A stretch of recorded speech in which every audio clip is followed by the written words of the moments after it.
কৃষ্ণের জন্মাষ্টমীতে গিয়ে মথুরা থেকে নিখোঁজ হওয়া নালন্দার ৮০ ঊর্ধ্ব সরস্বতী দেবীকে পরিজনদের হাতে তুলে দিলেন আরপিএফ। বিগত কিছুদিন আগে শ্রীকৃষ্ণের জন্মাষ্টমীতে গিয়ে মথুরা থেকে নিরুদ্দেশ হয়ে গিয়েছিলেন নালন্দা জেলার ৮০ ঊর্ধ্ব মহিলা জনৈকা সরস্বতী দেবী।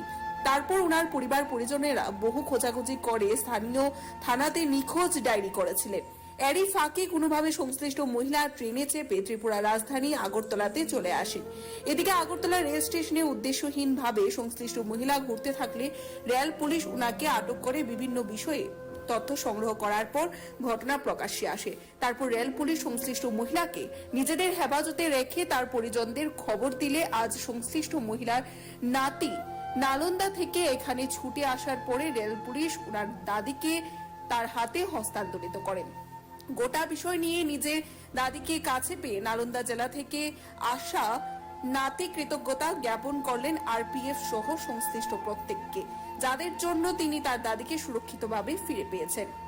कुमार निकाला हुआ, मेरा घर नालंदा जिला हुआ, मेरा दादी के नाम सरस्वती देवी हुए। मथुरा गए थे कृष्ण जन्माष्टमी में, मायरा गए थे, मथुरा थाना में केस हुआ। हम लोग एक नवादा जिला का यहाँ आरपीएफ है भैया, वही हम लोग को कॉल किए तो हम लोग यहाँ आ। तो अभी कितने खुश है आप? बहुत ज्यादा खुश है, बहुत ज्यादा खुश है। मेरा दादी मिल गई। आप किसको शुक्रिया अदा करना चाहिए?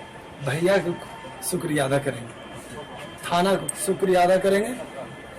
नालंदा से मथुरा से मतलब गुमशुदा हुआ था, उसका ना पता था। वो यहाँ हम लोग को प्लेटफॉर्म में चेकिंग का वक्त मिला, उसको 2 दिन हम लोग अपना कस्टडी में रखा। उसका गार्जियन को खबर दिया, वो भी उसका गार्जियन आया है।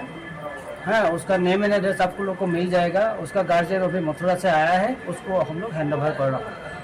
Bureau report Tripura news 8।